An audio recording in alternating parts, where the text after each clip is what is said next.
반갑습니다. 오늘 우리에게 주시는 하나님의 말씀 창세기 39장 1절부터 10절까지의 말씀입니다. 벌써 새해가 6일이 지났고 7번째 날이기 때문에 새해 인사하는 것이 좀 쑥스럽지만 지금 우리들 가운데에는 새해 들어서 처음 만나는 분들도 꽤 있으리라 생각합니다. 저하고도 새해 처음 만난 분들 꽤 여러분들인데요.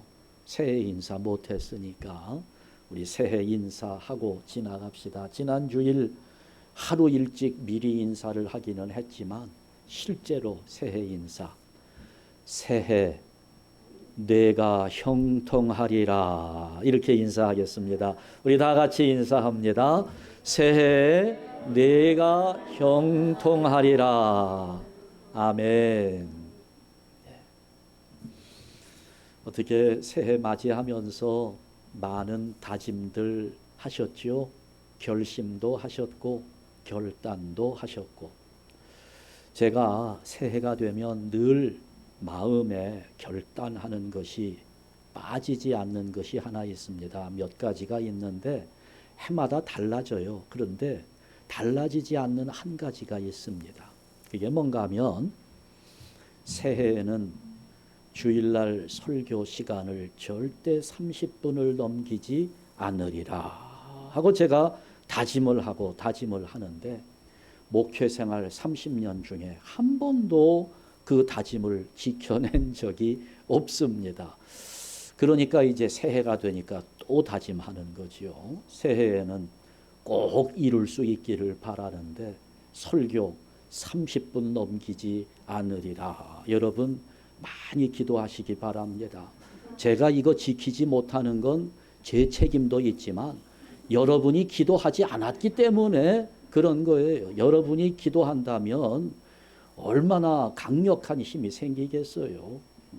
많이 기도해 주시고 보다 우리 한샘교회의 강단이 아주 정리되고 정돈되고 그렇게 잘 추려진 말씀으로 선포될 수 있도록 여러분들이 기도하면서 협력해 주시기를 간절히 바랍니다.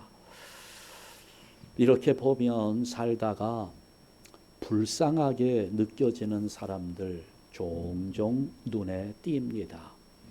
참 불쌍하게 느껴져요. 어떤 사람은 돈 때문에 힘들어하는 모습을 보면서 안타깝기도 하고요. 또 어떤 분들은 병에 걸려서 참 힘들어하는 그런 모습을 보면 또 불쌍한 생각이 들어요. 더 불쌍하게 느껴지는 거는 그렇게 힘들고 어려운 순간에 하나님께 나와 기도하고 매달렸으면 참 좋겠는데 그 신앙의 세계를 깨닫지 못하고 원망하고 불평하면서 하나님 없는 것 같다 부정하는 사람들을 보면 정말 불쌍하다는 생각이 듭니다. 일단 우리가 살고 있는 이 LA 지역은 나가면 그냥 불쌍한 사람들이 눈에 보여요. 얼마나 홈리스들이 많이 돌아다니고 있는지 참 불쌍하잖아요. 그런데 그 사람들만 불쌍한 것이 아니고 우리들 가운데에도 불쌍한 사람들이 참 많이 있는 것 같아요. 어떤 사람이 과연 세상에서 가장 불쌍한 사람일까요? 제가 가만히 생각해 보니까 이런저런 불쌍한 사람들이 있는데 그 중에서도 할 일 없는 사람이 참 불쌍하게 느껴집니다. 여러분 요즘에 많은 사람들이 힘들다, 어렵다, 피곤하다 이렇게 불평하면서 지내는 것이 사실입니다만 그래도 여러분들은 뭔가 할 일이 있으니까 할 일이 없는 사람들과 비교해 보면 훨씬 더 낫습니다. 더군다나 할 일이 없는 것도 없는 건데 어디에서도 필요 없는 사람, 누구도 그 사람을 필요로 하지 않는다고 하면 이건 좀 더 심각해지죠. 이 참 벌써 오래전 일입니다. 제가 한국에 있을 때 IMF의 위기가 참 심각했었지요. 회사들마다 구조조정을 한다고 사원들을 내보내는데 그때 명예퇴직이라고 스스로 알아서 그만두고 나아가게 했어요. 그런데 그만두는 사람이 그렇게 많지 않습니다. 명예퇴직을 강요하는데 퇴직하지 않는 사람들. 그래 그 사람들을 회사는 어떻게 처리할까 고민하다가 그 사람들 일하는 책상을 치워버렸습니다. 그러니까 어느 날 출근을 했는데 내 책상이 없어진 거예요. 내 자리가 사라져 버린 겁니다. 그러니 참 얼마나 답답하고 안타까웠을까요? 이게 내 자리가 없어졌다? 그거는 나에게 지금 할 일이 없어졌다는 이야기고요. 회사는 더 이상 나를 필요로 하지 않다는 이야기잖아요. 정말 그때 얼마나 많은 사람들이 이런 불쌍한 모습을 가졌는지 많았습니다. 그래 결국은 못 견디고 그 회사를 그만두고 나온 사람들. 그러니 여러분, 지금 내가 할 일이 있다. 그 할 일 있는 거 귀찮아하지 마시고 감사하게 그 일 감당하시기 바랍니다. 더군다나 누군가가 나를 필요로 하고 있다? 이거는 얼마나 귀한 일인지 몰라요. 그런데 여러분 그렇잖아요. 집에서 남편이 여보 물 좀 떠다 주어라고 이야기를 했어요. 아내 입장에서는 기분 나쁩니다. 속으로 너는 발이 없냐 손이 없냐 네가 가서 떠먹으면 되지 왜 나더러. 여러분 그런데 그 생각의 방향이 조금만 바뀌면 그건 뭘 말해요? 그 아내는 지금 남편에게 필요한 사람이라는 겁니다. 생각을 조금 바꿔보세요. 당신이 나를 필요로 하고 있군요. 이거 감사할 수 있는 제목이 되는 겁니다.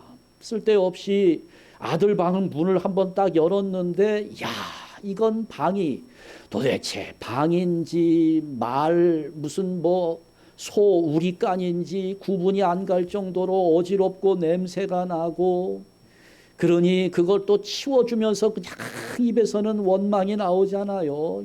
이게 사람이냐 돼지냐 해가면서 그러면서도 그걸 다 치워줘요. 생각을 조금 바꿔요. 그건 뭘 말합니까? 지금 아들에게 누가 필요한 거예요? 엄마가 필요한 거잖아요. 엄마 입장에서 그런 거 불평하지 말고 아들에게 아직도 엄마의 손길이 필요하구나 생각하면서 감사하며 살아가시기 바랍니다. 이게 내가 지금 할 일이 있으니 행복한 것이요. 내가 지금 나를 필요로 하고 있는 사람과 함께 하고 있으니 나는 행복한 사람이라는 겁니다. 여러분 그런데 그렇게 나에게 뭔가 할 일이 있고 내가 또 그 일을 열심히 하면서 누군가 나를 필요로 하고 있다는 사실이 이게 참 귀한 일이기는 하지만 그것만 가지고 인생이 아름다워지는 것은 아닙니다. 뭔가 우리가 살면서 자랑거리가 좀 있어야 합니다. 그걸 우리가 그렇게 표현하죠. 긍지라는 말로 표현합니다. 자부심이라는 말로 표현해요. 이게 좀 우리가 있어야 되는 겁니다. 보통은 그래요. 뭔가 내가 많이 가지고 있으면 그것 때문에 자부심이 생깁니다. 그게 자랑스러워져요. 그러나 여러분 소유하는 것과 자부심을 가지는 것이 늘 일치하는 것은 아닙니다. 물론 돈이 많으면 자랑스럽죠. 우선 마음이 든든하잖아요. 여러분 지금 은행 어카운트에 한 100만 불쯤 이렇게 담겨 있다라고 생각을 하면 어디 가서 식당에 가서 음식값이 많이 올랐어도 음식 먹으면서 그렇게 뭐 갈등 생기지 않을 겁니다. 마음이 든든한 거예요. 뭐 돈이 많으면 그런 자부심 가질 수 있습니다. 또 머리가 좋고 공부를 잘하고 그러면 또 그것이 자랑거리가 될 수 있지요. 아름다운 외모를 자랑할 수도 있습니다. 많은 사람들이 자기 외모 때문에 자부심을 갖지 못하고 열등감 속에 살잖아요. 그래서 요즘 병원들도 성형외과가 돈을 많이 버는 이유가 너도 나도 할 것 없이 다 뜯어 고치러 가느라고 아주 그 북새통을 이루는 거 아닙니까? 그런데요, 실제로 성형수술이 잘 된 사람들의 심리 상태를 조사해 보니까 자존감이 굉장히 올라가더라는 겁니다. 그러니 내가 이만큼 예뻐졌으니까, 내가 이만큼 몸매가 좋아졌으니까 자신감이 생기고 자부심이 생기는 거지요. 얼마든지 그럴 수 있다고 생각합니다. 그러나 여러분, 그거보다 더 중요한 것이 있는데, 그런 어떤 외적으로 드러나는 자랑거리보다는 우리가 내면의 자랑이 있어야 되겠다 하는 겁니다. 나의 내면 속에 뭔가 자랑할 수 있는 거리들을 가져야 되지 않겠나. 돈은 많이 벌지 못했어도 내가 인생을 성실하게 깨끗하게 정직하게 살았습니다 라고 하는 그 정도의 자부심은 우리가 가져야 되겠다는 거죠. 근데 지금 이 세상은 정말 귀한 것인데 이런 것들의 가치를 인정하지 않습니다. 그러잖아요. 야, 정직하다고 누가 알아주냐. 어쨌거나 1등을 해야지. 아니, 네가 성실하고 깨끗하게 살았으면 뭐해. 돈 없으면 다 소용없는 거야. 아니, 요즘은 이렇게 행복의 기준이 많이 전도되어 버렸죠. 물질로만 생각하는 경향이 짙습니다. 돈이 많아야 되고 높은 자리에 앉아야 되고 경쟁에서 이겨야 행복하다고 여기면서 수단과 방법을 가리지 않습니다. 그러니 어떤 사람들 다른 사람들 속이고 사기치고 비정상적인 방법으로 불법한 방법으로 재산을 모으면서 양심에 가책도 느끼지 않아요. 부끄러워하지도 않습니다. 심지어 경찰서에 잡혀가면서 재판을 받고 감옥에 갇히면서도 그거 부끄러워하지 않는 사람들 굉장히 많아요. 까짓거 뭐 내가 들어가서 3년 살다가 나오면 되지. 3년 살고 나오면 저기 지금 모아놓은 내 돈 가지고 내가 편안하게 살면 되지. 3년만 고생하면 나머지 내 인생 30년은 편안하게 살 수 있는데 이런 생각에 부끄러움조차 가지지 않는 것이 오늘 이 시대의 모습입니다. 그러나 우리 그리스도인들은 세상을 바라보는 눈이 달라야 되는 겁니다. 최소한 우리는 하나님의 백성들이니까 그냥 잘 먹는 것 가지고 내 잠자리가 편한 것 가지고 그게 행복하다고 느끼는 수준에서 인생을 마무리해버리게 된다면 그러면 안 되는 거란 말이지요. 내가 비록 맛있는 거 마음껏 먹지 못해도 뭐 다른 사람들처럼 샤넬백 내가 들고 다니지 못해도 그냥 시장 잡표 핸드백 들고 다니면서도 얼마든지 우리는 이런 내적인 면에서의 자부심을 가질 수 있는 겁니다. 그게 사람이에요. 왜냐하면 하나님은 처음부터 인간을 그렇게 창조하셨기 때문입니다. 그런데 하나님은 그렇게 인간을 만드셨는데 지금 사람들이 짐승을 닮아가고 있어요.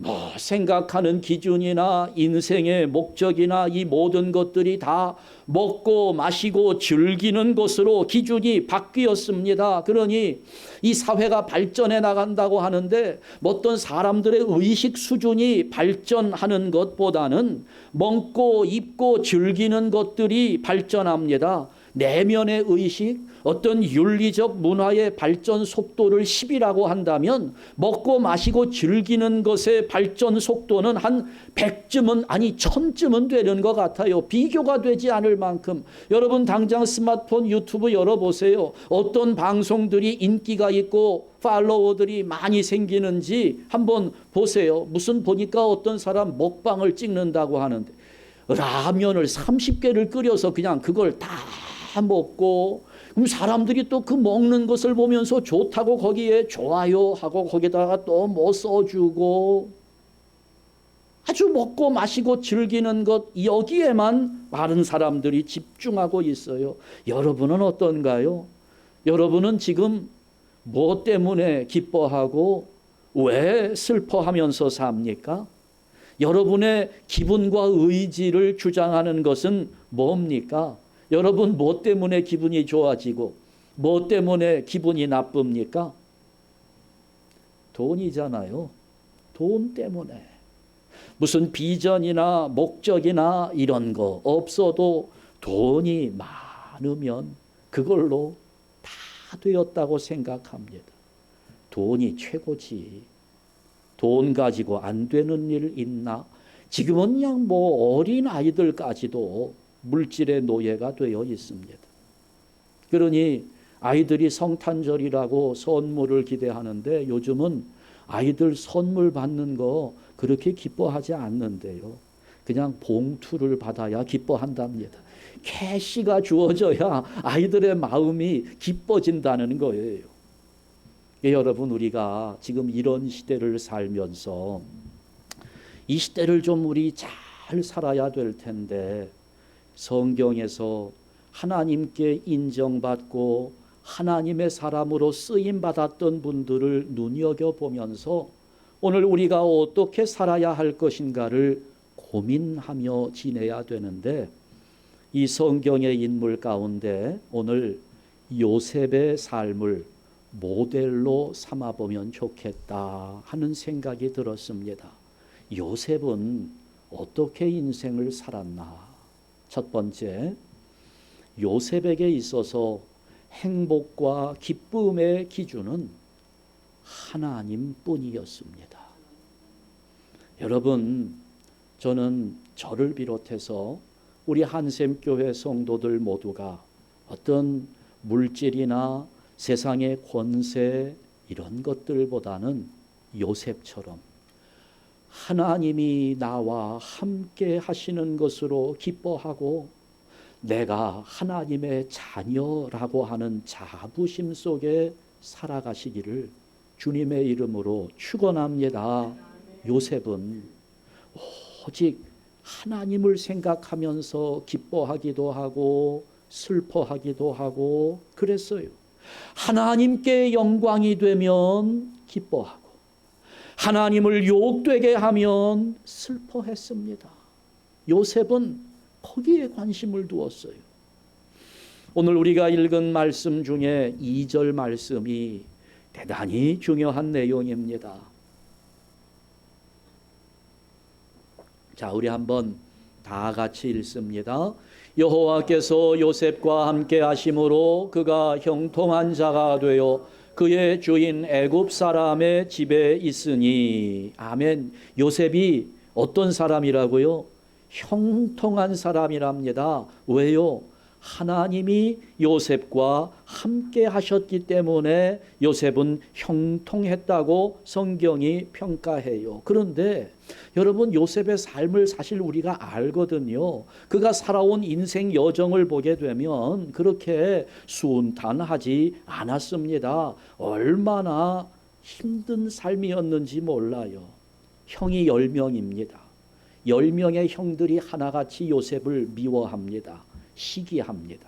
물론 아버지가 요셉을 편애했던 것도 사실이기는 하지만 형들이 이 요셉을 시기해요. 그러니 이 형들의 시기 속에 이스마엘 족속에게 팔려가고 보디발 장군의 집에서 노예처럼 살고 또 억울하게 누명을 쓰고 감옥 생활을 하고, 여러분 요셉의 삶을 보면 형통하지 않아요. 우리의 기준으로는 오히려 형통하기는커녕 분통 터지는 삶이 아니겠습니까? 자기가 뭘 잘못한 게 있다고 이런 어려운 인생을 걸어가야 되는 거예요. 아마 요셉은 좌절할 수도 있었지요. 인생을 포기할 수도 있었을 겁니다. 더더군다나 지금 요셉은 질풍노도의 시기입니다. 티네이저를 지내고 있어요. 10대 어린 소년입니다. 이 청소년 시기, 지금도요. 청소년 시기에 인정받지 못하고 버림을 받는다는 생각을 가지게 되면 그 아이는 평생 어떤 일을 해도 자신감을 갖지 못해요. 그리고 세상을 삐딱하게 봅니다.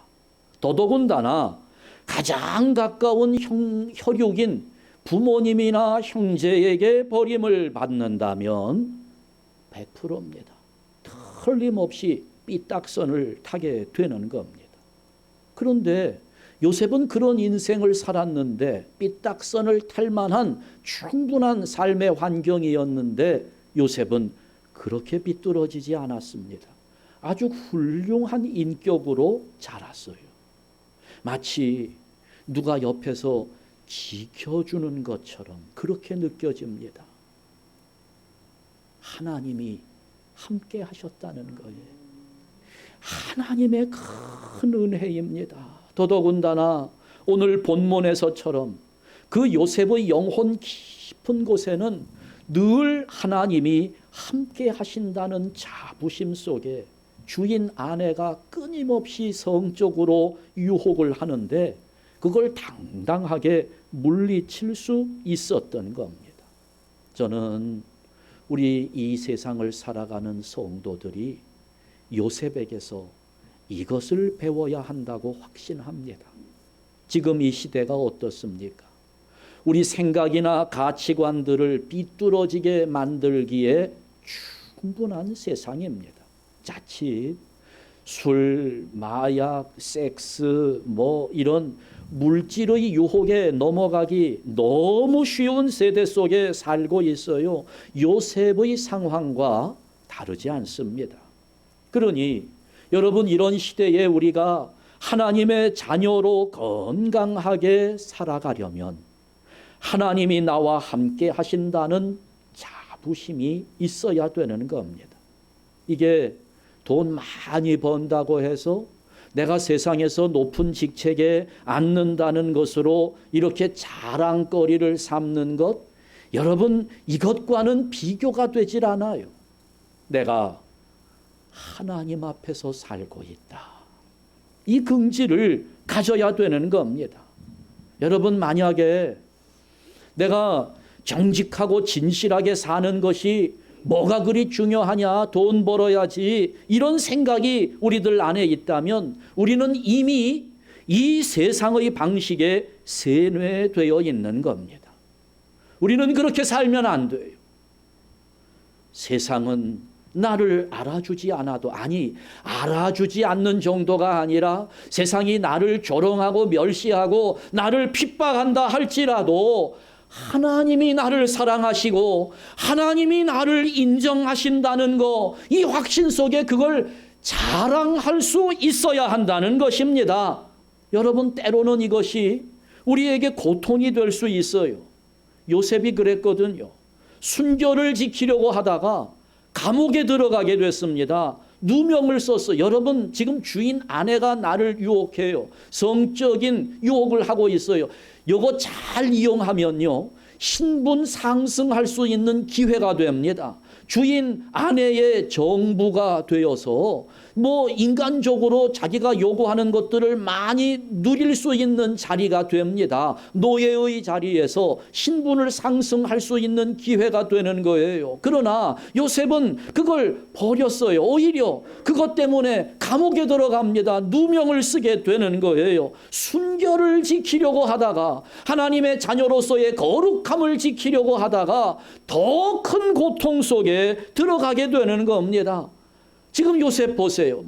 돈이 하나 있습니까? 지위가 있습니까? 그냥 한 가지, 자기 스스로를 거룩하게 지켜냈다는 이거 한 가지밖에 없는데 요셉은 그걸 자랑거리로 삼는 사람이었다는 겁니다. 하나님이 나와 함께 하신다는 거예요. 내가 비록 지금은 억울하게 감옥 생활을 하고 있지만 하나님이 나와 함께 하시기 때문에 여러분, 그 믿음이 요셉에게는 있었던 겁니다.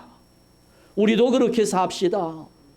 누구도 나를 알아주지 않지만 하나님은 나를 인정하신다라고 하는 확신 속에 그것이 나의 기쁨이 되고 그것이 나의 자랑거리가 되는 그런 모습으로 세상을 살아가실 수 있기를 주님의 이름으로 축원합니다.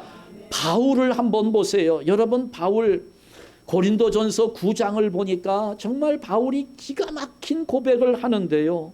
고린도에서 전도하며 많은 사람들을 교인으로 만들고 구원하고 세례를 베풀고 그러면서 교회를 세웠는데, 그런데 자기가 전도해서 교인이 되게 한 그 사람들이 바울을 무시하는 겁니다. 당신은 사도가 아니지 않느냐. 바울을 무시하는 거예요. 그러니 마땅히 받아야 될 목회자의 대우를 받지 못했던 바울, 자기가 개척해서 자기가 전도했고 자기가 세운 그 교회에서 얼마든지 바울은 생활비 수고비를 받을 자격이 있었지만 그거 받지 않아요. 내가 그거 받지 않겠다. 그러면서 자기가 손수 돈을 벌면서 자비량으로 선교의 사역을 감당합니다. 그러니까 바울은 그런 생각이 있었어요. 내가 이 교회를 위해서 이렇게 많은 수고를 했지만, 그래서 그 수고의 대가로 내가 칭찬도 받을 수가 있고, 하지만 내가 칭찬받기 위해서 이렇게 수고한 것이 되지 않을까 하는 걱정이 있었던 겁니다. 내가 이렇게 교회에서 열심히 일을 했으니 마땅히 보수를 받을 수도 있지만, 그러나 내가 그 보수를 받기 위해서 수고했다는 사람이 될까? 그것이 바울은 두려웠던 것입니다. 혹시라도 교인들이 그런 오해를 할까? 그런 결과가 되지 않을까 하는 염려 때문에 바울은 그 수고비를 받지 않았다는 겁니다. 내가 돈을 벌면서 그냥 자비량으로 선교의 일을 해왔다는 거지요. 뭘 말합니까? 나는 이런저런 세상의 그 대가를 원하지 않고 보상을 원하지 않고 그냥 하나님 앞에서 깨끗하게 살고자 애썼다는 겁니다. 바울이 고린도 교회 교인들에게 자기가 전도해서 구원받게 한 그 사람들에게 그 자기의 심정을 고백하는 겁니다. 나는 그렇게 살았다는 겁니다. 이것이 나의 긍지요. 이것이 나의 자랑거리라는 겁니다. 그런 것들 때문에 이전에 내가 가지고 있었던 모든 자랑거리들은 다 배설물로 여겼다는 겁니다. 그러면서 나는 오직 그리스도를 아는 것이 가장 고상한 지식이라고 여기면서 그리스도를 전하고 교회를 위해서 고난당하는 것이 나에게는 가장 큰 상급이라고 그렇게 이야기하는 겁니다. 갈라디아서 6장 17절 말씀에 보니까 바울이 이렇게 이야기합니다. 이후로는 누구든지 나를 괴롭게 하지 말라. 내가 내 몸에 예수의 흔적을 지니고 있노라. 아마 바울이 전도하다가 핍박을 받고 매도 맞고 이렇게 하는 과정에서 몸에 상처가 났고 그게 흉터가 되어 남았던 것 같아요. 그런데 바울은 자기 몸에 있는 그 흉터를 훈장으로 여기는 겁니다.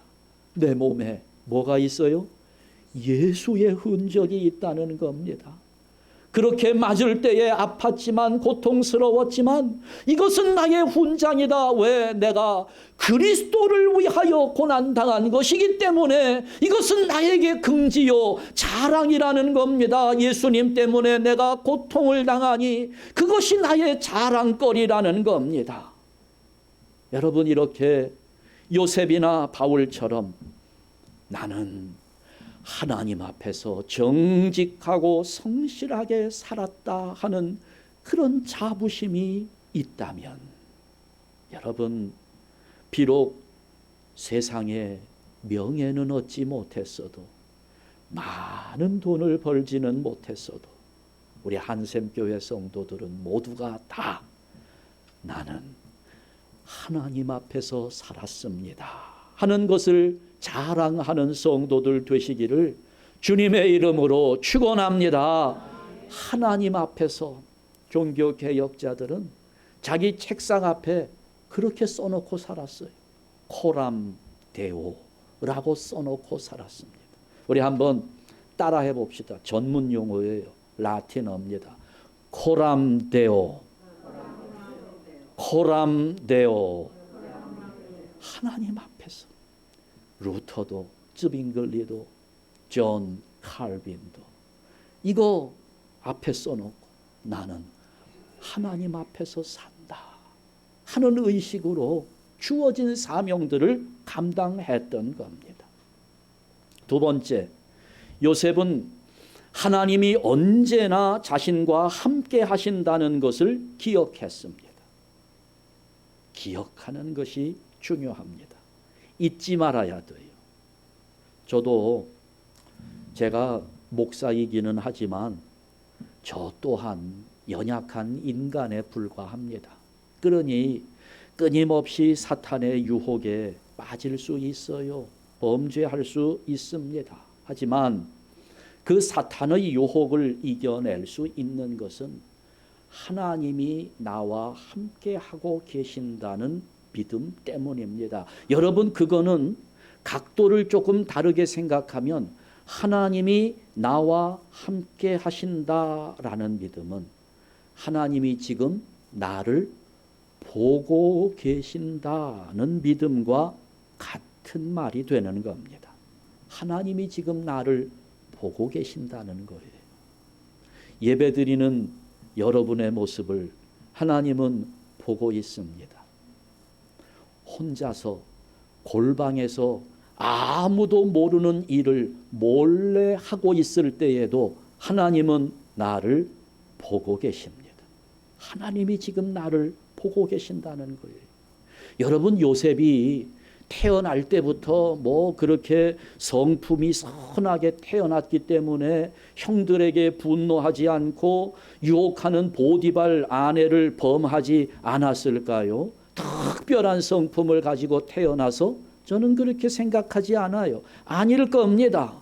얼마든지 요셉도 흔들릴 수 있었습니다. 그러나 요셉이 흔들리지 않은 것은 이것 때문이에요. 하나님이 나와 함께 하신다. 하나님이 지금 나를 보고 계신다는 사실을 기억한 겁니다. 잊지 않은 거예요. 하나님이 나를 보고 계시기 때문에. 여러분, 우리에게 가장 강력한 힘은 여기에서 나옵니다. 하나님이 지금 나를 보고 계시며 나는 지금 하나님 앞에서 살고 있다는 신앙입니다. 이 고백이 있으면 우리는 어떤 유혹에서도 견뎌낼 수 있고 이겨낼 수 있는 겁니다. 흔들리지 않습니다. 하나님이 지금 나를 보고 계시기 때문에 내가 내 마음대로 행할 수 없는 거예요. 범죄의 자리에 들어갈 수 없는 겁니다. 하나님이 나를 보고 계시는데 내가 어찌 이런 일을 지금 이 주인의 아내 앞에서도 요셉이 말하잖아요. 내가 어찌 큰 악을 행하여 하나님께 범죄하리까? 그 아내는 그렇게 유혹합니다. 지금 우리 둘밖에 없다. 아무도 모른다. 보는 사람이 없다. 요셉은 아닙니다.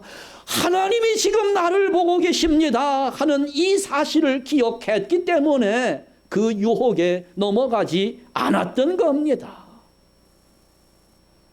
중국에서 활동하던 어떤 미국 선교사가 어느 날 홍수에 휩쓸려 물에 떠내려갔어요. 거의 죽음 직전에 다다랐는데 마침 지나가던 한 사람이 이 선교사를 구해 주었습니다. 이 선교사가 얼마나 감사한지 너무 고맙잖아요. 보답할 건 아무것도 없어요. 너무 감사한데 내가 드릴 게 없습니다. 이름이라도 좀 알려주시지요. 내 생명의 은인이 되는 분의 이름이라도 내가 기억하고 기도하겠습니다 했는데 그 사람이 빙그레 웃으면서 그렇게 대답을 해주더래요. 성경에 선한 사마리아인의 이름은 없습니다. 이렇게 말하면서 그냥 지나쳤더랍니다. 여러분, 바울도요. 자기가 죽도록 충성했지만 자랑할 것이 없다고 그랬어요. 내가 자랑한다면, 내가 드러낸다면 오히려 나의 약한 부분을 자랑하겠다고 합니다. 정말 큰 믿음이지요. 이것은 하나님이 나와 함께 하시고 하나님이 지금 나를 보고 계신다는 믿음입니다. 하나님 앞에 살고 있기에 나는 사람 앞에 자랑하지 않겠다는 겁니다. 이 의식이 오늘 우리에게 있어야 되는 것이지요. 하나님 앞에서 사니 사람 앞에 자랑하지 않으리라. 여러분, 요셉에게 훌륭한 점이 많아요. 이 사실 제가 어렸을 때부터 교회 학교에서 요셉에 대해서 많이 배웠기 때문에 아는 게 있어요. 그런데 그때 배울 때는 요셉이 총리 대신이 되었고 요셉이 하나님 잘 믿었더니 높은 자리에 올라갔다. 그러니 우리도 높은 자리에 올라가자. 이런 식으로만 저는 요셉을 이해해 왔습니다마는 여러분, 그런 것을 떠나서 요셉에게 훌륭한 점 하나를 꼬집자면 그는 평생을 하나님 앞에서 살았다는 겁니다. 형들에게 팔려갈 때에도, 보디발 아내에게 유혹을 당할 때에도, 옥에서 억울하게 감옥 생활을 할 때에도 어떤 자리든지 간에 요셉에게는 그 자리가 하나님 앞이었다는 겁니다. 형들이 자기를 팔아넘기는 그 자리도 하나님 앞에서였고 보디발 아내가 자기를 유혹하던 그 자리도 하나님 앞에서였습니다. 감옥에 있는 그 자리도 요셉에게는 하나님 앞이었다는 겁니다. 그러니 시험당하지 않았고 흔들리지 않았다는 거예요. 오늘 이 시대의 가장 큰 위기는 많은 성도들의 믿음이 흔들리고 있다는 겁니다. 변질되고 있어요. 왜곡되고 있다는 겁니다. 믿음의 자리에서 떠나가고 있어요. 얼마나 세상에 변화가 많습니까? 이 어려운 세상에서 변치 말아야 할 것 딱 한 가지가 믿음인데 이 믿음조차도 우리가 자꾸 이렇게 변해가는 모습을 보니 여러분, 어떻게 우리가 이 믿음을 지켜낼 수 있겠습니까? 길은 오직 하나입니다. 하나님이 나와 함께 하고 계신다. 하나님이 지금 나를 보고 계신다. 내가 교회에 있건 집에 있건 길거리에 있건 어디에 있건 자동차 안에 있어도 내가 있는 이 자리는 지금 어디라고요? 하나님 앞에 있다는 겁니다. 꼬람 데오. 이 믿음이 오늘 우리의 신앙을 흔들리지 않도록 견고하게 지켜주시는 겁니다. 우리 한샘교회 성도 여러분, 우리 앞에 주어진 2024년 꼬람 데오, 하나님 앞에서 산다는 믿음을 가지고 승리하시기를 주님의 이름으로 축원합니다. 기도하겠습니다.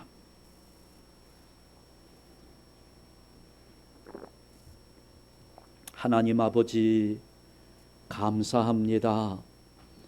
부족한 우리들, 하나님을 섬기며 하나님 자녀됨의 자부심을 가지고 세상을 살아가야 될 우리들, 그러나 우리의 욕심이 세상을 바라보면서 부러워하는 것들을 많이 보며 우리 욕심을 채우고자 얼마나 많은 애를 쓰고 있는지 모릅니다.